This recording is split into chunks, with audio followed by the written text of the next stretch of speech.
La señora que está en... Bueno, buenas noches, buenas tardes a todos. Qué bueno estar aquí de nuevo en este conversatorio semanal de entrevista con expertos. Eh, Qué rico. El día de hoy estamos seguros que a todos les va a gustar mucho porque nuestra invitada tiene una historia muy poderosa. Además es una historia genial desde el punto de vista de solidaridad, de fortaleza humana, de la grandeza del espíritu humano que hace que uno vuelva a recuperar la fe por esta humanidad. Así que, pues qué chévere tenerte, Alba, aquí con nosotros el Sí. día de hoy. Bueno, muchas gracias a ti, Julián, y a ti, Hugo, pues por esta invitación tan linda. De verdad que este es un espacio que amo porque es algo muy profundo, es algo desde el ser, desde el amor. Yo creo que esto sí es como lo que siempre hablamos, creo que son de las cosas que se hacen desde el infinito amor. Así es, qué chévere, qué chévere. Buenas noches, Pa, ¿cómo vas? Muy bien, muy bien, muy bien. Con mucho entusiasmo, muy motivado. Muchas gracias, Alba, por estar con nosotros Ujú. y también por estar en la certificación. ¡Qué maravilla! Ay, sí, ahora les voy a contar algo bien lindo. Qué bueno, qué bueno. Listo. Pues arranquemos, sin más, tenemos una cantidad de gente un poco para explicarle a las personas que por primera vez nos visitan en nuestro conversatorio. Pues nada, esto aquí en pantalla estamos tres personas, pero la idea es que podamos hablar y dialogar con todas aquellas personas que están presentes. Así que siéntanse libres todos de escribirnos. Ahí nos están saludando. Tenemos personas de México, de Colombia, de Ecuador, bueno, de diferentes partes. Qué chévere, qué chévere. Así que siéntanse libres de preguntar, de contarnos sus historias. Nosotros, en la medida de lo posible, pues estaremos dándole paso y también un poco abriendo el conversatorio con todos los que están presentes. Bien, Alba, arranquemos. Quisiera un poco entonces que nos contaras de ti, de dónde sale la fundación, cuál es tu historia, qué fue lo que pasó, un poco para dar contexto también a las personas que no tienen la fortuna de conocerte. Bueno, Julián, primero sí darle de verdad las gracias a todas las personas que se están conectando, las personas que están también desde otros países. Es muy lindo poder compartir esta experiencia en este momento, pues precisamente mañana mi hijo cumpliría 23 años. Ah, maravilla. Es una fecha especial, es una fecha que siempre digo hay que conmemorar la vida. Así que hoy lo hago en honor a mi hijo Sergio Rego. Qué La bueno. Fundación Sergio Rego pues nace a raíz de un acto de discriminación que sufre mi hijo a sus 16 años de edad en el colegio. Cometió el grave pecado de haberse dado un beso con otro chico dentro de su colegio. Esto fue en el 2014, en agosto del 2014. Bueno, la historia comienza desde mayo del 2014. Eh, pues hasta ahí mi vida, ¿cómo era? Era una vida normal, diría yo.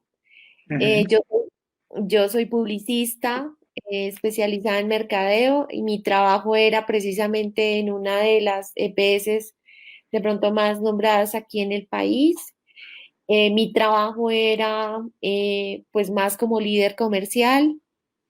Por este trabajo también pues tenía que viajar mucho, pues tenía que ir y venir Bogotá, Cali. Y bueno, en este momento, en esos precisos momentos, mi hijo pues empieza a ser presionado por haber tomado la decisión de amar de una manera diferente y empieza a ser perseguido por sus eh, compañeros pues no compañeros de clase, sino por sus directivas, por los docentes, por las coordinadoras, inclusive por la psicóloga de su colegio. Eh, Cuando él se da el beso, pues estaban como en una sesión sin clase. Era una de las cosas que Sergio argumentaba. No estaba de acuerdo con algunas cosas de su colegio, pero quiero contarte que mi hijo empieza a ser discriminado en el 2013 por haberse opuesto a los altos costos de la chaqueta del prom y por haberlo dicho públicamente en una reunión de padres de familia, donde informó claramente que el colegio había eh, pues tomado como cotización, ay perdón, fue mi gata.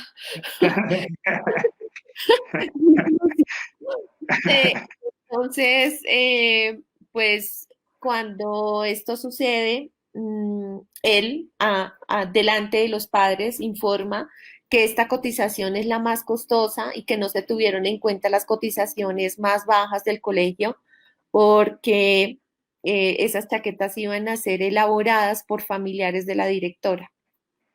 Y desde ahí empieza una gran persecución con mi hijo.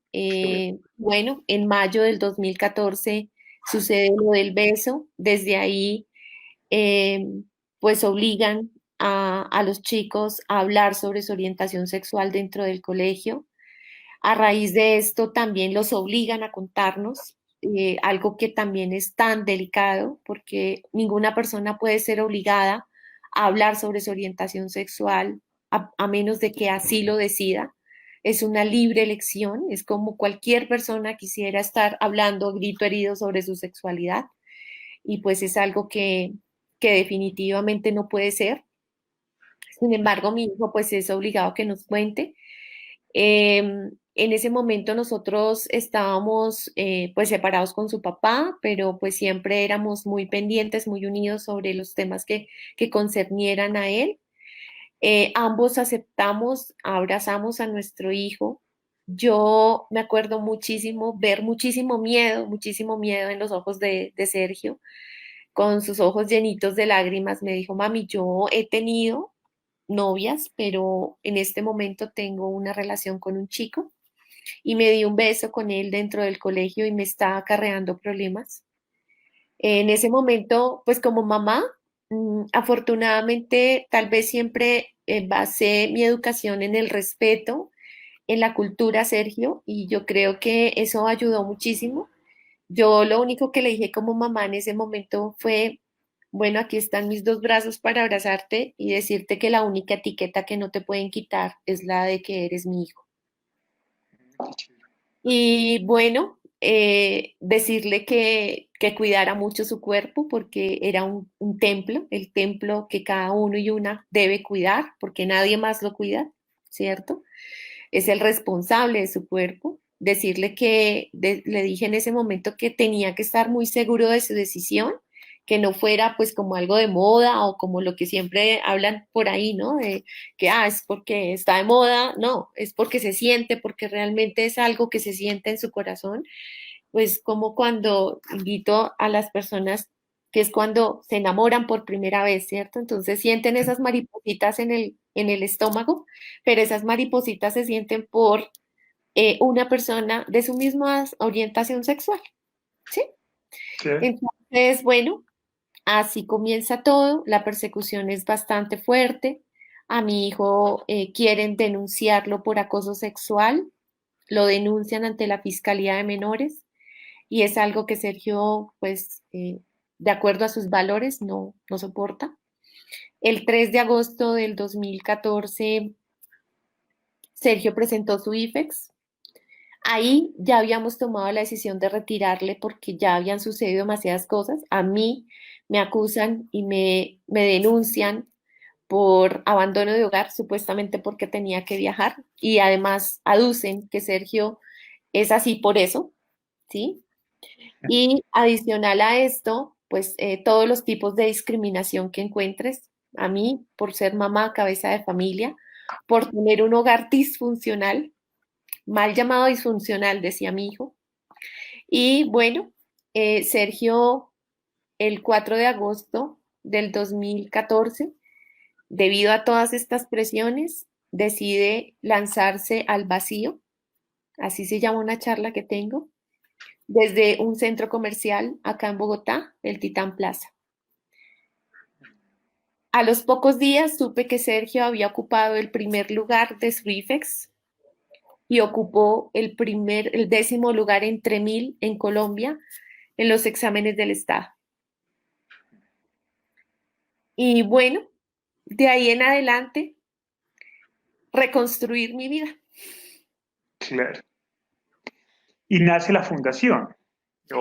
Sí, en el 2015, al año, precisamente en agosto, creé la Fundación Sergio Rego para su nombre, en su nombre y en su primer aniversario.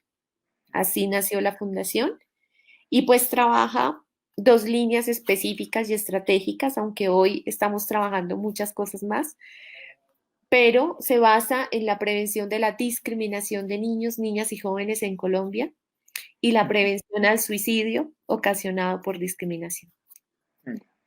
¿Cómo trabajan la línea de la prevención al suicidio? Bueno, esto ha sido un trabajo ya de 5 años. Ya mi hijo este año cumplió 6 años y ha sido una labor muy grande, ¿no? Pues porque yo empecé, no sé, como de la nada, como si siempre al mes yo denuncié públicamente lo que había sucedido. Gracias a esa denuncia hoy la Corte Constitucional emanó la sentencia T478 del 2015, una sentencia que cubre y protege a los niños, niñas y jóvenes en Colombia en las escuelas, en los ámbitos escolares, protege sus derechos y de ahí pues tuve en mi corazón el conocer las organizaciones sociales a nivel, digamos, por lo menos mundial, pero pues pude tener la posibilidad de viajar a Washington y a Nueva York. Allí empecé a visitar muchísimas organizaciones y empecé a aprender como mamá porque quería aprender, quería saber cómo era esto. Fuera de eso, pues empecé como muy solita en las comunas de Medellín, con muchos jóvenes que empezaron a acompañarme y me empezaron a invitar. Ellos me pagaban lo del transporte y yo me iba allá a todos los colegios, a las comunas, y me caminaba a las comunas de Medellín y me iba a todos los colegios. Y yo solamente me iba a contar la historia, a contar qué había pasado con mi hijo, qué había pasado y que esto no podía volver a suceder. Y bueno, empecé a ver la reacción de los padres, empecé a ver la reacción de los profesores, empecé a ver cómo muchas personas empezaban a decir, me estoy equivocando con mi hijo o mi hija, estoy tal vez cometiendo un grave error como docente.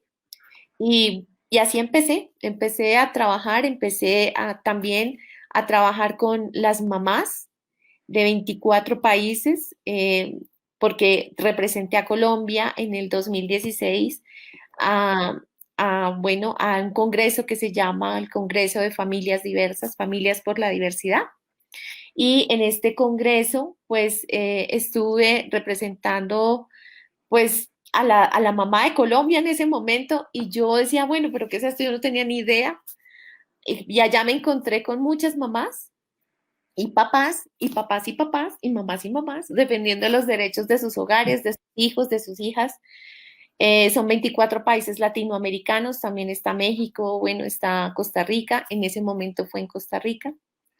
Y bueno, en ese congreso empecé a aprender muchísimo sobre la sexualidad, ese tabú que todavía también tenemos, hablar sobre la sexualidad con nuestros hijos y hijas.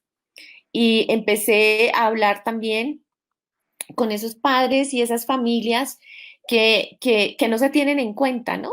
Porque para nosotros, no sé, todavía muy culturalmente están los paradigmas de quiénes son familia y quiénes no, ¿no? Entonces, papá, mamá e hijos y el resto. Entonces, empecé a trabajar mucho en temas de derechos humanos. Luego tuve la oportunidad el año antepasado de poder certificarme con Human Rights Campaign, que es una de las organizaciones más grandes en defensa de los derechos de la población LGBTI en Washington, y me certifiqué como innovador social en Colombia. Y ahí voy trabajando y la línea Salvavidas nace de uno de esos proyectos, de los proyectos que conocí en Nueva York, que es un proyecto muy lindo, se llama The Trevor Project. Ellos atienden casi que 90.000 llamadas al año de niños y jóvenes LGBTI en crisis, en temas de suicidio, en prevención al suicidio. Y empecé a aprender mucho de ellos hay unas capacitaciones, estoy hablando con ellos, me enamoré de la línea y dije, yo tengo que llevar este proyecto a mi país. Y el año pasado, gracias al aporte, a un aporte que nos hizo Netflix por un mes, eh, logré implementar la línea. Dije, bueno, así sea por un mes, no sé, salvaré vidas por un mes. Y así empecé. Y bueno, hoy, gracias a muchas organizaciones como USAID y Activoca, pues también he podido llevar proyectos. Y bueno, ahí vamos, Julián. Hugo, Qué está que... chévere, Alba. Sí, sí. Alba, qué maravilla, qué fascinante vida, por Dios. Cómo se puede construir a partir de una tragedia una vida tan llena de frutos. Me pregunto en este momento algo que quisiera conocer realmente, cómo lo viviste, cómo lo experimentaste. Cuando tu hijo murió, tú tenías varios retos. El primero era elaborar tu duelo, porque estabas deshecha.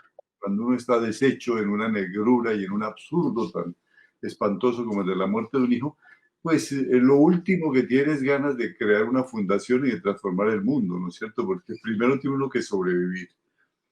Pero veo que muy rápidamente también tenías el otro objetivo, que era crear un medio para prevenir que eso volviera a suceder, para que los muchachos que estaban en esas condiciones encontraran a una entidad, a alguien que los pudiera apoyar, donde pudieran estar ellos, encontrar fuerza. Y,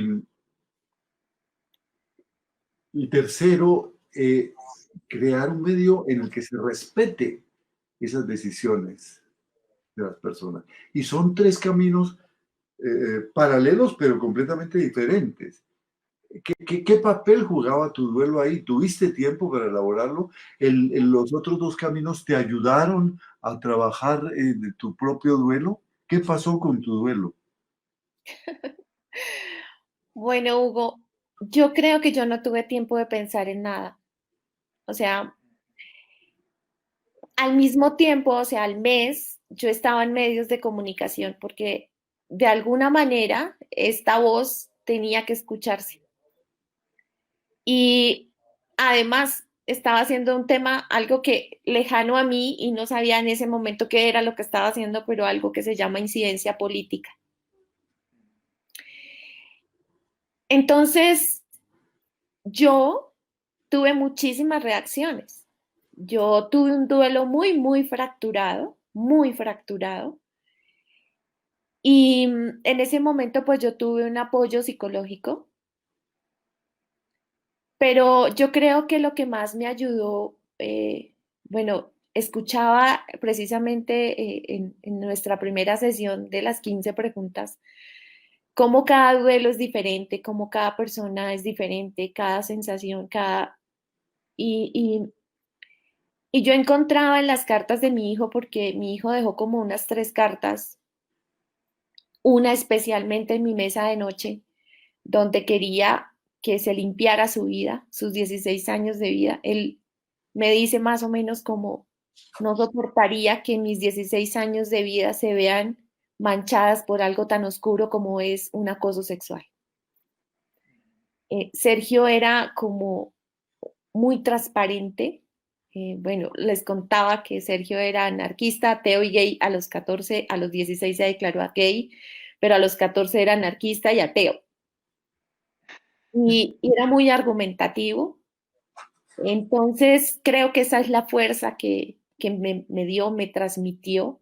Le entendí perfectamente el mensaje que tal vez en su momento me dejó. Y yo creo que esa fue la fuerza que empezó que empezó pues a darme la posibilidad de poder hacer como fuera ese duelo. Y pues a mí me tocó hacerlo de una manera muy fuerte, porque empecé a contar esta historia al mes, como podía, como fuera, como en los momentos, yo creo que yo tengo momentos, fotos, donde mi cara solamente decía lo que yo llevaba por dentro. Yo veo todavía la foto, la primera foto que salió, creo que fue en una entrevista de RCN, y es terrible, ¿sí? porque tu rostro cambia y en ese momento todavía no entendía qué había pasado con mi vida, ¿sí? Porque fue un giro de 360 grados. Yo tuve inclusive que ver comentarios de la gente, aunque los vi muy poco, realmente yo decidí no volver a ver comentarios, yo decidí no volver a ver redes sociales en temas de comentarios sobre mis publicaciones o las publicaciones que hicieran los periódicos. La primera noticia salió en El Espectador y mi reacción fue, o sea, yo creo que yo realmente me di cuenta de lo que había sucedido cuando vi plasmada la noticia en el periódico en primera plana en El Espectador. Recuerdo mucho que esa mañana yo estaba en pijama, alguien me trajo el periódico, me lo puso acá en la sala y a mí se me olvidó quién era Alba Reyes. Yo tuve una forma muy violenta de reacción. Yo recuerdo que yo tomé aquí unas velitas que estaban acá en mi mesa, del centro de la mesa de la sala, y las empecé a tirar contra la pared. Y de ahí tuve 2 hospitalizaciones porque pues no me podían controlar. Pero yo tenía que salir de la clínica e ir a trabajar y también ir a los medios y continuar con la labor que estábamos haciendo de colocar la tutela. Y para poder colocar la tutela, pues tenía que reunirme por las noches y contar la historia para reunir los hechos jurídicamente. Y hay algo que siempre me decían, cuando una persona cuenta la historia, muchas veces empieza a sanar, ¿sí? Se llama Y poner el disco, poner el cassette. total, Hugo, total. Y bueno, aún, obvio, no llevo, creo que no es mucho tiempo tampoco, pero he tenido que contar la historia muchas veces, todos los días de mi vida, desde que tengo la fundación, creo que todos los días debo contar la historia. Pero perdóname, es que descubro aquí una cosa fascinante.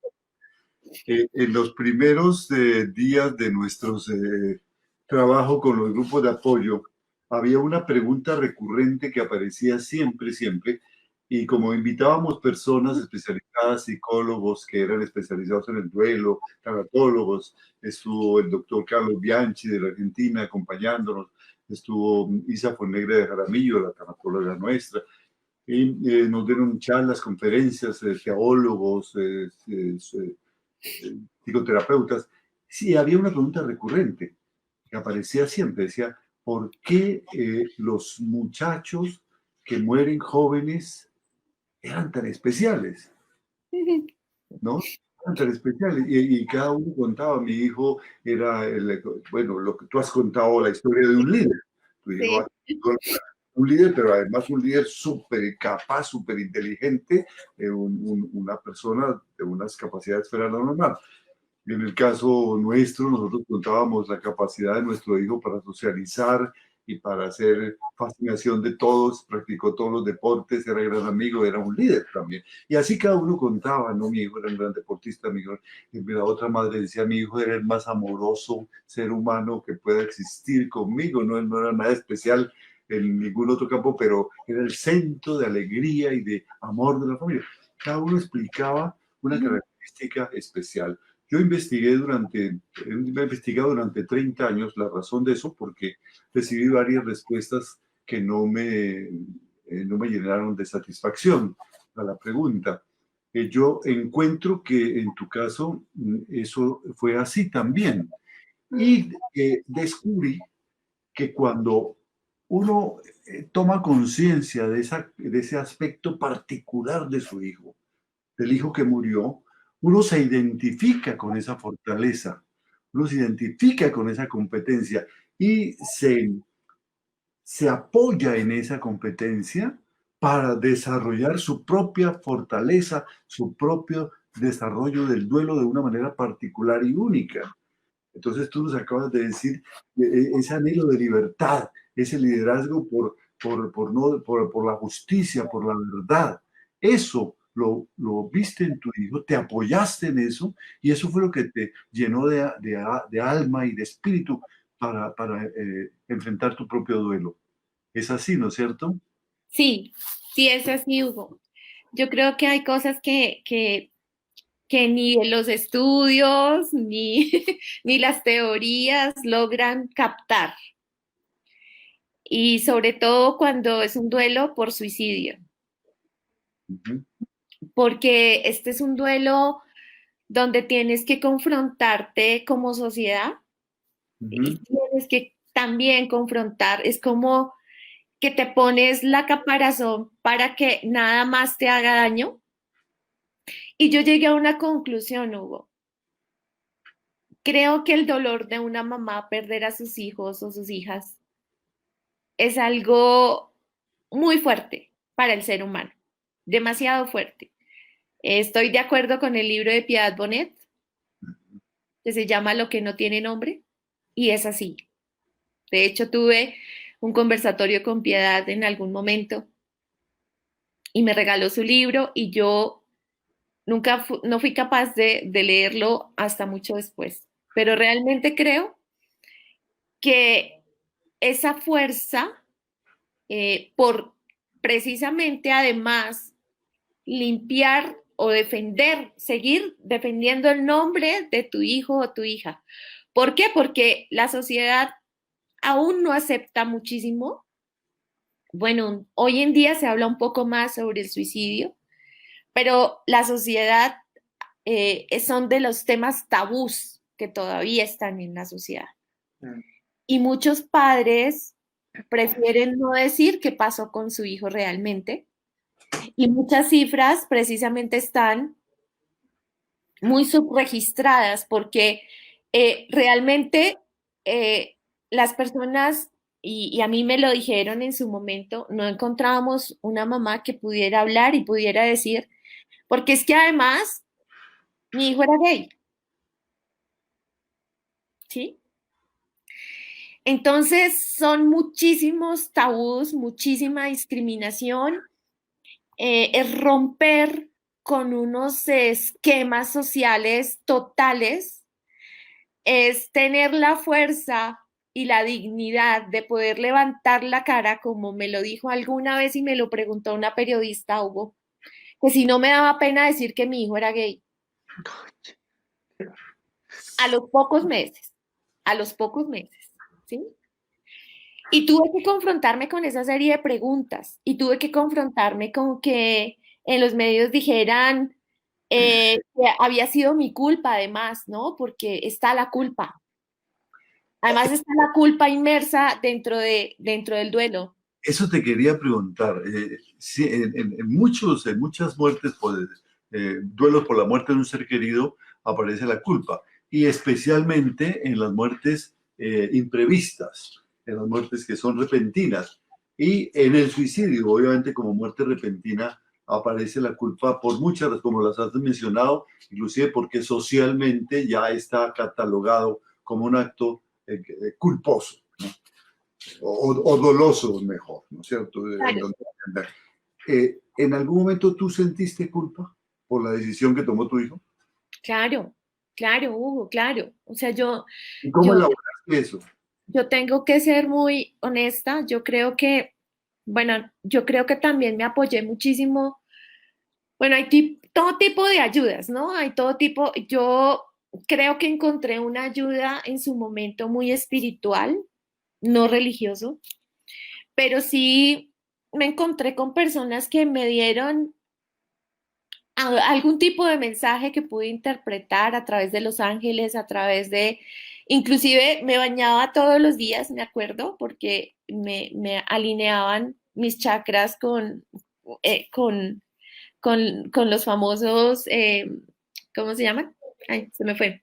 Con ¿Imanes? los, dime, ¿Imanes? no, con los cuarzos, Ah, ¿sí? los pasos, ya. Y me encontré una persona así y realmente yo sentí que eso me ayudó muchísimo, ¿sí? En su momento lo hice. También las personas más cercanas que pudieron hacerlo, pero realmente, bueno, hay dos cosas que puedo unir. Una que era basado para centrarnos un poco en tu pregunta de por qué nos alineamos como con nuestros hijos y nuestras hijas que se van. Y es que yo sí creo que hay una conexión muy, muy, muy grande y muy profunda entre los padres y los hijos.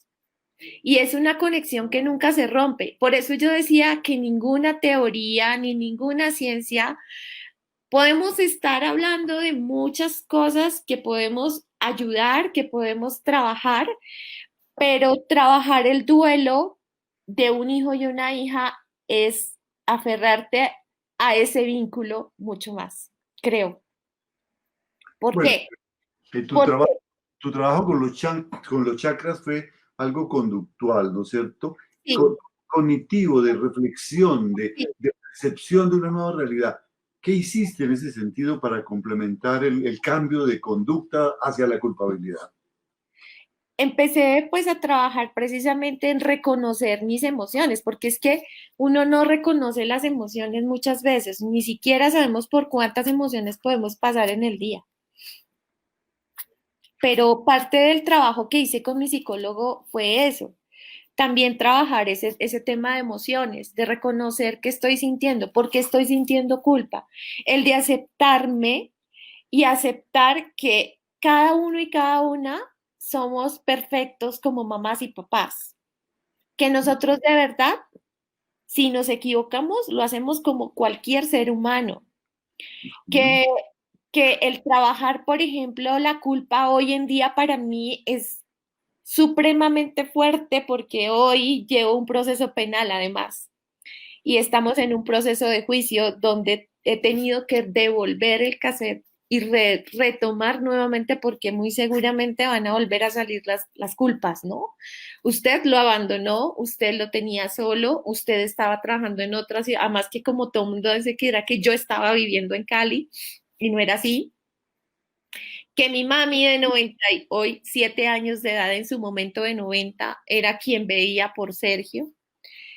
Mira, por eso yo te decía que mi duelo fue demasiado fracturado y demasiado discriminatorio, porque yo tenía todo para ser discriminada, además la violencia de género también estaba ahí presente, ¿no? Entonces, tú eres la culpable porque tú eres la mamá. Hace poco inclusive leí un Twitter de una niña que fue violada por su papá, pero entonces la culpa la tiene la mamá por meter una persona diferente a su papá y entonces esa es la culpa, ¿sí? Entonces la sociedad se encarga de meterte y culturalmente se encargan de meterte muchos miedos culturalmente, miedos religiosos, miedos de que te equivoques, miedos de que no te perdonen, miedos como hasta poder soportar que un papá en un evento mío se pare y me diga, su hijo no entra a los reinos de los cielos porque se suicidó. ¿Sí? Todo este tipo de cosas. Entonces, aquí, digamos, en mi duelo, el trabajar la culpa es demasiado fuerte porque te culpabilizan hasta de por qué, perdóname, lo pariste, ¿sí? Hasta por qué era gay, ¿cierto? Entonces, son una serie de situaciones donde yo he tenido que aprender a decir, aquí nadie es culpable de nada, porque si hay alguien culpable es uno mismo de su propio ser. ¿Y en qué se convierte ese nadie es culpable entonces? En un respeto profundo a la decisión de tu hijo. O sea, Sí, sí, sí, yo lo respeté, aunque duele en lo más profundo del ser, pero hay que respetarlo porque es que son decisiones profundas de cada persona. Son decisiones, bueno, Sergio finalmente hablaba muchísimo sobre todos estos temas, ¿no? Y sobre por qué, por ejemplo, el suicidio era una forma más digna de vivir, ¿sí? Y hay que mirarlo, no estoy diciendo en este momento acá que el suicidio lo sea, lo contrario, siempre trabajo por decirle a los chicos, siempre hay un horizonte, hay una luz para donde mirar el camino. Pero hay personas que definitivamente su trabajo, el trabajo que vinieron a hacer esos hijos especiales, esos hijos maravillosos, vinieron a hacer su trabajo acá y era su trabajo en su momento. Y era así, así Y una, estaba, y así una, estaba pensado. una vez que lo hicieron, continúan y nada ni nadie los detiene. Y esa es una Exacto, decisión profundamente respetable. exacto, exacto. Alba, una pregunta que son dos preguntas fundamentalmente. Una es, ¿qué tan difícil es poder decir un día, mi hijo se suicidó? Y segundo, ¿en qué ayuda eso a tu proceso de duelo? Bueno, para mí, bueno, es que yo creo que, bueno, cada uno tiene su fuerza interna, ¿no? Y yo creo Ajá. que todos los papás y las mamás la tenemos. Lo que pasa es que el ser humano se quiebra muchas veces precisamente por la no aceptación y la no, de pronto, el no poder sanar por dentro, ¿no? Yo creo que esto viene desde lo que uno viene trabajando como ser humano en cualquier momento y en cualquier circunstancia. Y yo alguien me decía, es que Sergio era anarquista, pero tú eres más o menos la pola, porque entonces, bueno, pues yo creo que sí, en algún momento, sí, tengo que decirlo. De hecho, en la clínica, me acuerdo mucho, cuando Sergio falleció, él falleció el 5 de agosto en la madrugada. Bueno, a mí me sucedieron muchas cosas, igual como creo que hay muchas personas que hay momentos en los que no recuerdo cosas, que las borré totalmente de mi mente. Pero sí recuerdo mucho que en mi trabajo alguien me preguntó, ¿qué decimos? ¿Que tuvo un accidente o que se suicidó? Y en ese momento lo dije abiertamente, se suicidó. Porque es que yo no voy a llevar una mentira por toda mi vida. Qué chévere. Y, y miren qué pasó. Es que esto es... Allá en la oficina después me contaron que el gerente en ese momento tuvo que reunir a toda un área porque empezaron como los rumores, empezaron, bueno, yo recibí mucho apoyo, pero obviamente las personas empiezan a rumorar, a hablar, y el gerente tuvo que salir a decirlo. No quiero más rumores, el hijo de Alba se suicidó y murió y falleció esta mañana. Y se terminó. Entonces yo creo que la la verdad hubo. Yo creo que la verdad ayuda muchísimo. Cuando uno no oculta nada, cuando uno es transparente y empieza a decir la verdad, empezarte a decir la verdad. Tú fuiste una buena mamá, tú estabas ahí, él tomó la decisión, no fuiste tú. Claro, se siente y hubo momentos, instantes en que cuando yo le estaba al lado de su cama, porque yo pasé toda la noche al lado de él, y se siente esa impotencia, ¿no? Porque uno quisiera devolver la vida, pero uno ahí ya sabe que ya no hay nada que hacer. ¿Sí? Uno sabe ya cuando no hay nada que hacer. Y sin embargo, tú sigues y continúas y luchas a ver si lo logras, ¿cierto? Yo creo que saca uno toda esa potencialidad como de ser superior y quiere devolver la vida, ese aliento de vida, volver a verlos. Y no es así. Entonces yo creo que desde el primer instante empezar a decirnos la verdad, así sea de a poquitos, decir la verdad, decirte la verdad, decirte todo está bien, así tenía que suceder, todo debe volver a la normalidad. Y eso es mentira, ¿no? Eso sí es una gran mentira, porque yo duré mucho tiempo para volver a la normalidad, en serio. Eh, pero Pero yo sí creo que eso es una parte muy importante, ¿sí? volviste a la normalidad, ¿no? Sí. Era una mentira que aplazabas, ¿no? Claro, porque mira, yo no sé si a algunos les ha pasado, pero yo cuando volví a mi trabajo y mis compañeras, además, bueno, donde trabajaban casi todas mujeres con sus hijos y sus hijas, algunas con bebés, otras con unos más grandecitos. Entonces, la conversación en un almuerzo era de sus hijos y sus hijas. Hoy el niño se levantó y la niña hizo, y yo sentía en ese momento como si, no sé si ustedes han visto Matrix, ¿no? Entonces, que yo me quedaba quieta aquí en el espacio y el mundo giraba, Ujú. ¿sí? Es como que yo veía todo ahí como un Matrix y yo me quedaba quieta, estancada, no podía hablar, no podía decir nada, yo sentía todo eso. Pero yo sí creo que lo más importante es empezar a trabajar en ti, en lo que tú sientes realmente, en cómo quieres que tu duelo sea, ¿sí? Yo no tuve la oportunidad, te lo digo. O sea, como te digo, yo tuve que hacer muchos frentes en ese momento, muchos. Yo tenía que, eh, bueno, desde el primer momento, pues tuve que velar además también por la salud de mi mami, porque mi mami pues tenía 90 años, era o es todavía el único ser que de mi familia me queda, porque éramos tres además, mi único hijo, el único nieto, era su vida. Entonces empezar también a trabajar esa parte de cómo ser la fuerte en la casa para darle fortaleza a ella, pero mentiras, ella fue más fuerte que yo, ¿sí? Pero sin embargo, empecé a trabajar todo eso. Además, yo pasé por circunstancias en las que yo no podía ir a una clínica. Esa fue de mis cosas que me quedaron porque yo no me retrocedía. ¿Sí? Entonces, ¿qué pasó? Que mi mami se accidentó a los 4 meses, aquí estando en la casa se fisuró una pierna y que me tocó cuidarla en una clínica, llegar a una clínica y empezaron a unos isquemias cerebrales que tampoco nunca se descubrieron por qué, pero pues obviamente el dolor profundo de mi mami era otro.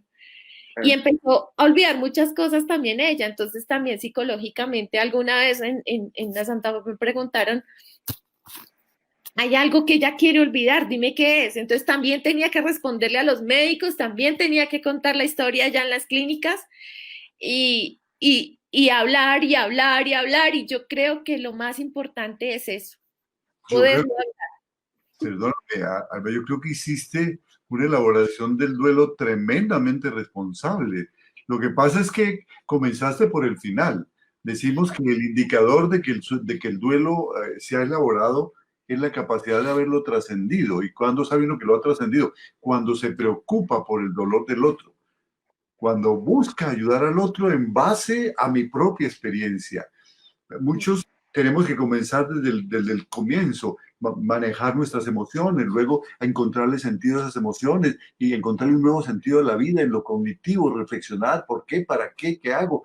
Y luego finalmente llega uno a entender que hay otras personas a quienes puede aportarle ese aprendizaje. Pero tú comenzaste por ahí y en ese proceso fuiste Al haciendo revés. tu propio duelo. Internamente estaba reflexionando, pero si esto es lo mío, esto también me sirve a mí, esto que Y siendo esta persona. ¿sabes qué, Hugo? Yo creo que uno empieza a descubrir quién eres de verdad, qué quieres ser como persona de verdad, porque muy seguramente pues sería un número más de un trabajador más yendo a una oficina, trabajando y pues viviendo la vida, ¿cierto? Aunque siempre en mi espíritu siempre hubo algo de eso, ¿no? Entonces lo pude empezar a desarrollar, el ayuda a los demás, la ayuda a las personas. Y de alguna manera estaba vinculada a eso, yo estaba vinculada en temas de salud. Y de alguna manera siempre había en mí eso, el poder ayudar, el poder de alguna manera aportarle a la sociedad y no irme de este planeta sin poder dejar una huella en el camino, sino solamente aportarle a nuestro lucro, a nuestro diario vivir sin tener una razón de ser. Realmente creo que en eso se convierte todo, en una razón de ser, un motor que sigue siendo nuestros hijos y nuestras hijas, un motor de vida, un motor de esperanza. Yo siempre, casi que al siguiente día, cuando yo leí esa carta, yo decía, yo tengo que hacer algo. No sabía qué en su momento. Tuve personas que me empezaron a orientar, tuve personas que empezaron como a darme como esa capacidad de poder hacerlo, ¿cierto? De formarme ya más como me dicen ahora una activista, pero pues no sé, nunca me he puesto yo ese nombre, me lo ponen, pero realmente es la fuerza que me da el poder continuar y poder tratar de prevenir que esto siga sucediendo. Y yo creo que hoy en día puedo decir que podemos a través de la línea de la fundación hemos podido salvar muchas vidas.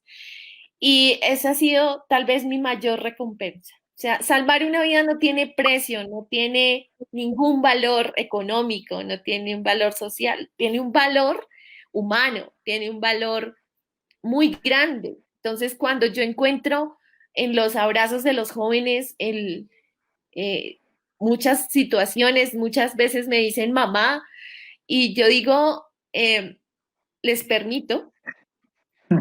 Les digo a veces, bueno, pues si perdí a mi único hijo, gané muchos bracitos más, muchas manos más, eh, y todo es desde el amor. Entonces yo creo que hay una cosa muy grande que no hemos hablado, Hugo, yo creo que es importantísimo y es enfocarte en ese amor profundo, en ese vínculo profundo en el amor, porque es que cuando empezamos a sentir odio o rabia, muchas veces me han preguntado a mí en este proceso, ¿qué le dice a la rectora? ¿Sí? Eso me preguntan los medios. ¿Usted qué mensaje le quiere enviar a la rectora? ¿O usted quiere cárcel para la rectora? O todo ese tipo de cosas. Y yo les digo, miren, yo no quiero cárcel porque yo no soy quien, ¿sí? Es la justicia colombiana. Yo no abrí ni siquiera el caso penal, lo abrió la Fiscalía General de la Nación aquí en Colombia.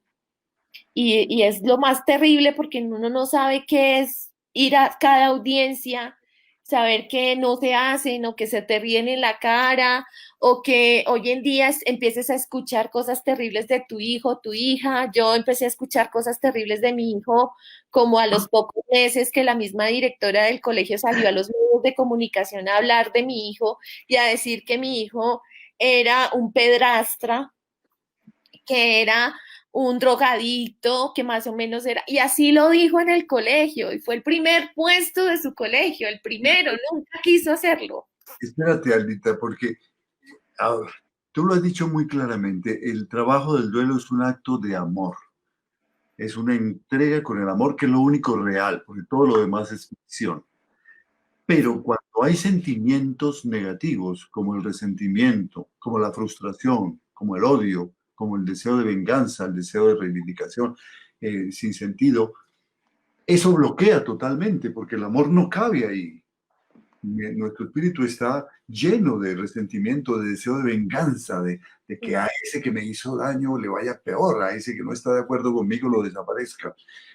¿Cómo manejaste eso si tú tenías unas demandas pendientes que, bueno, tú no las iniciaste, pero tienes que ponerle la cara y ahí vas a encontrar una cantidad de absurdos y de egoísmos y de mentiras y de faltas de respeto que necesariamente te generan emociones negativas?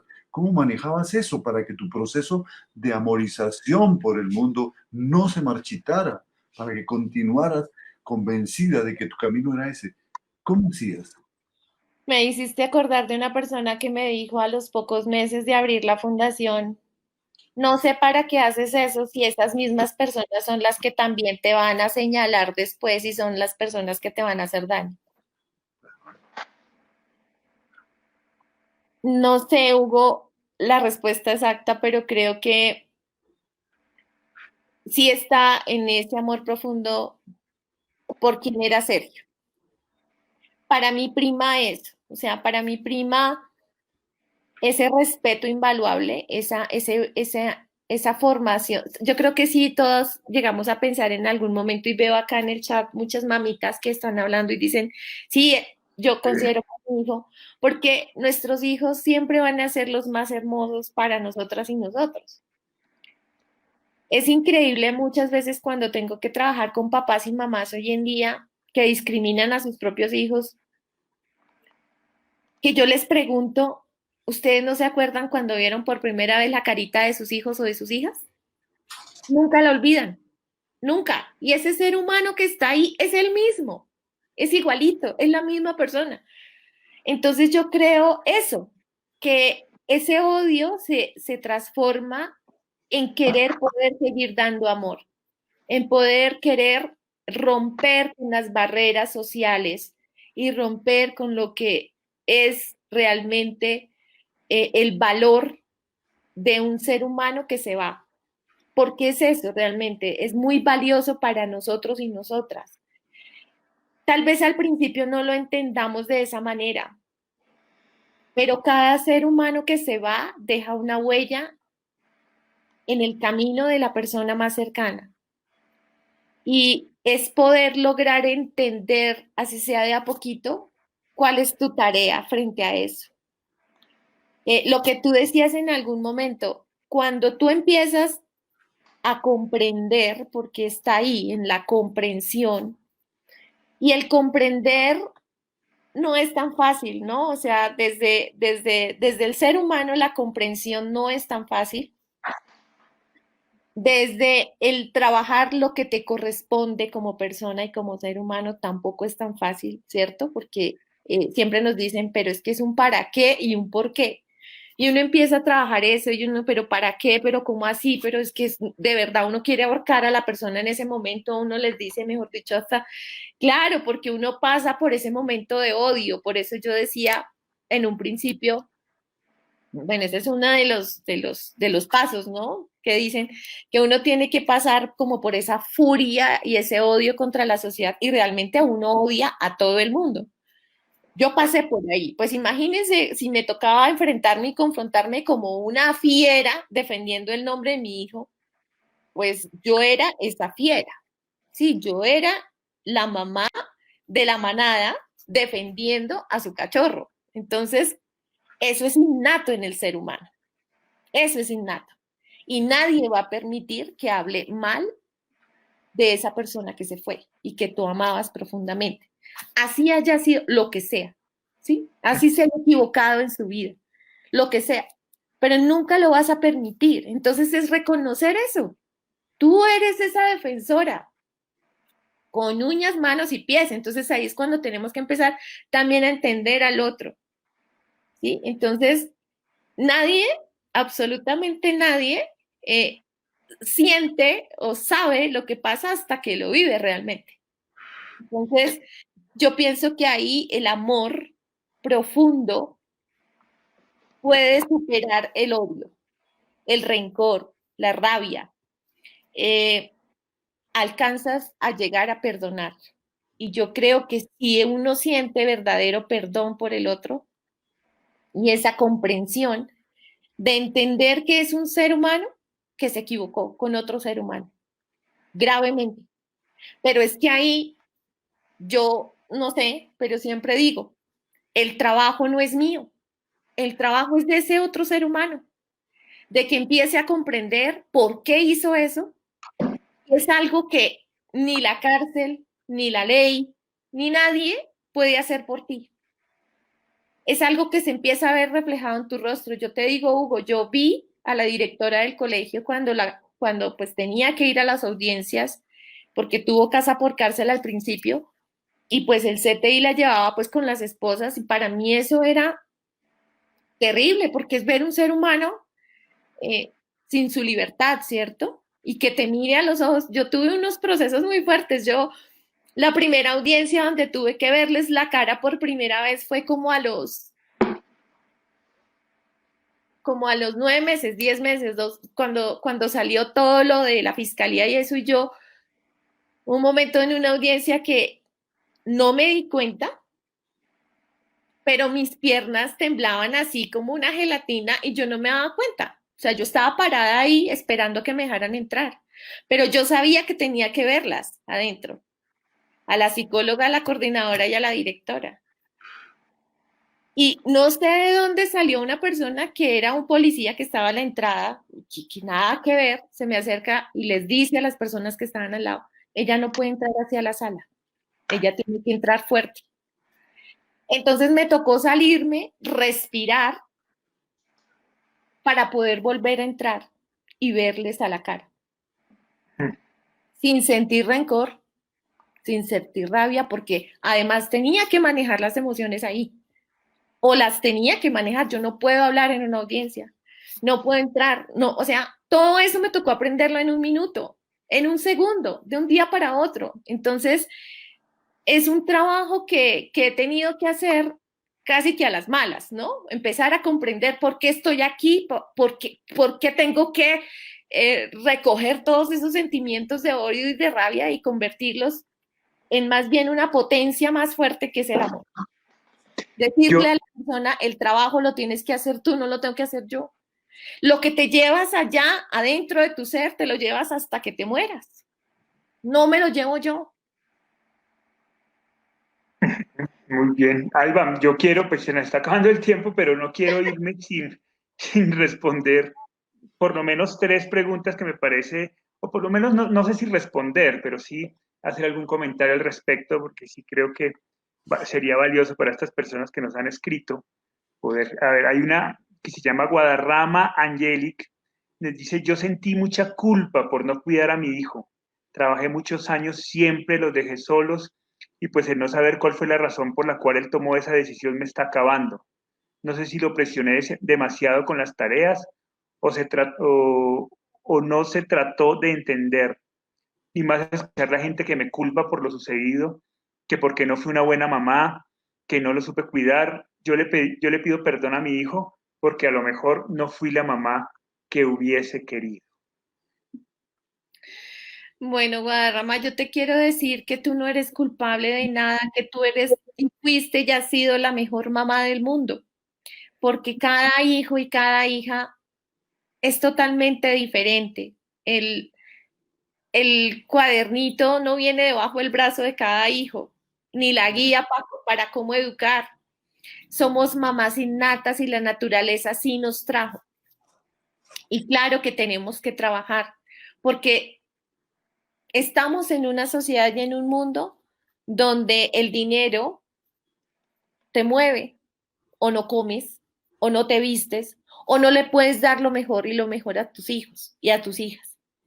No fue por dejarlo solo o sola, fue la decisión que él tomó en su momento. Sí, claro, la persona que se suicida pasa por muchas circunstancias. Yo que hoy trabajo con los jóvenes, pues te quiero decir que es la segunda causa de mortalidad de los jóvenes en el mundo. Los jóvenes se están suicidando y eso es otro tema. Pero ninguna mamá es culpable de esto. Ningún padre es culpable de esto. Hay muchas cosas afuera socialmente que sí tienen que ver, que sí hay cosas que se pueden hacer en la prevención, que sí hay cosas que podemos hacer desde el poderlo hablar, pero también desde el poder abrazar en algún momento a alguna persona que está pasando por una situación de depresión. La depresión también es una forma de ser y es un estado de ánimo que tenemos que reconocer y ahí tenemos que pedir ayuda. Pero precisamente socialmente, como tenemos tantos estereotipos y tantas situaciones allá afuera, los jóvenes a veces no alcanzan a captar toda la información que les llega por todos los medios. Entonces es algo que uno no puede hacer como mamá. Uno no puede parar el mundo con un dedo. Lo que sí podemos hacer es comprender qué pasó y por qué pasó, ¿sí? Y qué cosas podemos aprender de esto. Pero como mamá, tú no eres culpable absolutamente de nada. Qué chévere. Muy bien, Alba. Bueno, hay otra pregunta. De Miriam Mendiburu. Dice, mi hija dejó una nieta que va a cumplir 5 años. Ella sabe que su mamá murió, pero no sabe que se suicidó. Quisiera saber qué debería decirle en el caso de que me pregunte cómo murió. Es algo que me preocupa y aterra muchísimo.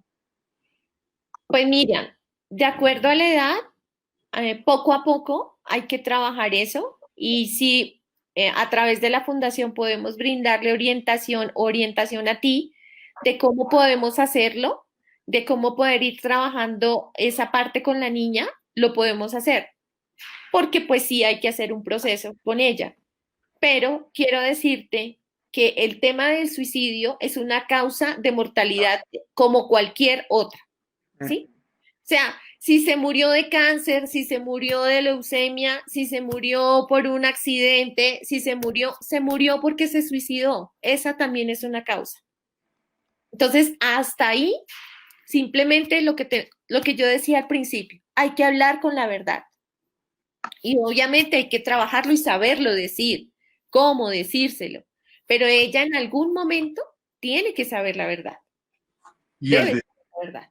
y al decírselo, le estás aportando a esa niña elementos para que cuando confronte situaciones similares, que como bien dices, en este mundo hay muchísimas que lo lleven a ese estado de desesperación, sepa cómo proceder, tenga un ejemplo y tenga una manera de proceder.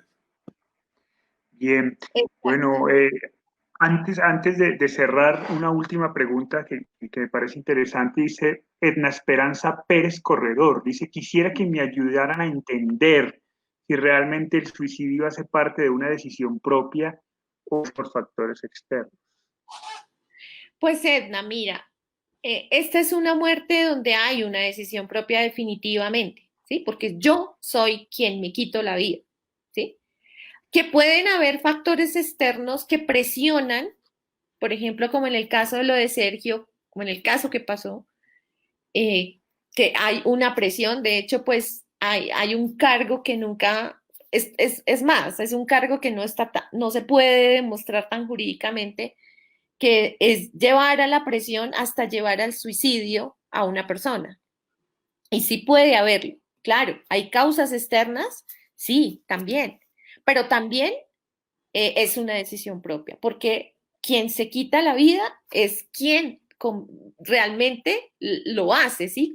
Se quita la vida. Esa es una decisión propia mía. Que el por qué, eso sí, ya son factores externos. Pueden haber factores externos. Como también hay personas que no. Hay personas que simplemente deciden que su vida debe ir hasta tal edad. Si tú empiezas a preguntar y hablar con personas que han tenido ideación suicida, muchas y muchos de ellos han tenido temas de discriminación muy fuertes desde su casa, es más, desde su barriga, ¿sí? Exactamente. Hay personas que deciden suicidarse desde la primera niñez. Sí, Conocí el caso de un amigo, yo no era psicólogo todavía, pero lo conocí, dejó una carta bellísima explicando cómo desde su niñez sabía que tenía que tomar esa decisión un día. Buscó en todas las religiones, en todas las filosofías, en todas las experiencias, estudió filosofía y letras, estudió sociología, buscó una razón para cambiar su decisión y finalmente dijo, no la encontré. Mi decisión es inalterable. No hay sentido, no encuentro sentido. no le encuentran un sentido a esta vida. Por eso hablaba también de esa decisión del ser humano y de algo que hay más allá, ¿sí? Por eso yo hablaba al principio del trabajo que viene a hacer cada ser humano a este planeta o a este mundo. Desde que tú naces, Así, traes en tu vida una tarea específica, programa hecho. una programación específica para hacer un trabajo específico hasta, Cuando lo cumples, terminas a través de un accidente, de una enfermedad, de un suicidio. No importa la forma, pero terminé mi programa. sí, Ya no había nada más que hacer. sí. Qué chévere, Alba, qué historia. Antes de marcharnos, ¿dónde te pueden conseguir la gente, porfa? Claro que sí, mira, hoy tenemos la línea salvavidas 24/7. Pueden hablar a través de nuestras redes sociales, a través de Facebook por el interno, a través de Instagram o de Twitter también. También tenemos una línea que ya voy a dejarles aquí en el chat, que Ujú. es el 311-766-8666. Es una línea que está en este momento de 6 de la mañana, 7 de la mañana a 10 de la noche. Muy próximamente vamos a volver 24/7. Estábamos 24/7, pero bueno, hay que decirlo, se necesita mucha ayuda para continuar. Así que bueno, pues lo necesitamos enormemente ¿Voluntarios? ¿Trabajas con voluntarios que quieran ayudar, apoyar? Sí, claro que sí, sí. En el front de la línea son psicólogos clínicos profesionales, pero también tenemos practicantes, tenemos otras líneas de apoyo. Digamos que la línea de atención es una de los bracitos de la fundación, pero en la línea de trabajo de prevención a la discriminación de niños, niñas y jóvenes es muy grande. Trabajamos en temas pedagógicos, en jornadas de formación para las empresas, para las familias, para los colegios. Es tan importante hablar de las brigadas salvavidas que hacemos en los colegios, porque yo me encuentro muchos niños y niñas que se hacen cutting, que se autolesionan, que tienen temas de depresión y que hay que hablarlo. Eso es importante, papá, mamá. En el momento en que vean a su hijo o a su hija en depresión, hay que hablarlo y hay que preguntarlo. Así, ¿tienes ideación suicida? ¿Has tenido ideación suicida? Es así, es importantísimo poderlo hacer porque eso hace que una persona sienta confianza y pueda hablarlo. Qué bueno, muy bien. Bueno, no me equivocaba entonces al presentarte con una historia súper poderosa, con una nivel de resiliencia realmente asombroso, así que, y con una generosidad de corazón además impresionante. Muchas gracias, Alba, por abrirnos tu corazón, por hablar con la verdad, como siempre, por hablar con claridad, porque estos temas se tienen que tratar con absoluta claridad para que realmente haya el impacto y comencemos a formar y a educar a la gente en estos temas que es muy, muy importante. Así que, nada, muchas gracias por tu infinito corazón y por regalarnos esta horita. No, gracias Julián, Hugo, y aquí estamos dispuestos y dispuestas en lo que podemos ayudar, apoyar a los papitos y a las mamitas, decirles que no están solas ni solos, que aquí estamos muchos y muchos bracitos y manos para poderles ayudar y aportar. Me preguntan, ¿cuál es el nombre que se encuentra en redes? Fundación Sergio Urrego. Esperen, ya les coloco. Ya, listo, ya creo que yo lo puse. Fundación Sergio Listo, Urrego. Fundación Sergio Urrego en Facebook, estás en todas las redes sociales, me imagino. Sí, sí, estamos en todas las redes sociales y pues quienes quieran también ayuda también se pueden a través de la página web www.sergiurrego.org. También estamos colocando material en las redes sociales, colocamos muchísimas, digamos, historias y podcasts que ayudan muchísimo también a poder reflexionar sobre todos estos temas, así que Bueno. bienvenidos y bienvenidas. Bueno, Alba, muchísimas gracias. Mía, muchísimas gracias. Ay, a ti, Hugo, muchas gracias por este espacio y por todo lo que haces también. Hay que hacer ese diplomado, está muy lindo. Voy a seguir aprendiendo. No nos contaste cuál era la historia, no nos contaste la historia del certificado.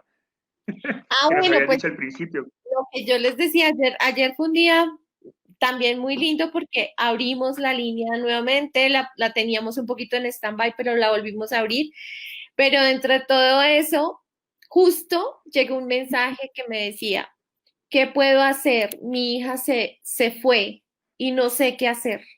Entonces yo decía, no, tenemos que aprender mucho más para poder hablarlo, para poder decirlo, para poder acompañar y para poder brindar esa orientación a tantos padres de familia, mamitas que han perdido a sus hijas y a sus hijos.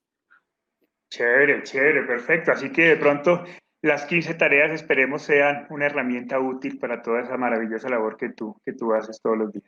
Claro que sí, yo sé que sí. Vale, Alba, muchísimas gracias por tu tiempo y a todos muchísimas gracias por entrar, por compartir, por escribir y pues nos vemos la próxima semana. Muchas gracias, Alba. Chao, Pa. Chao, Alba. Un abrazo.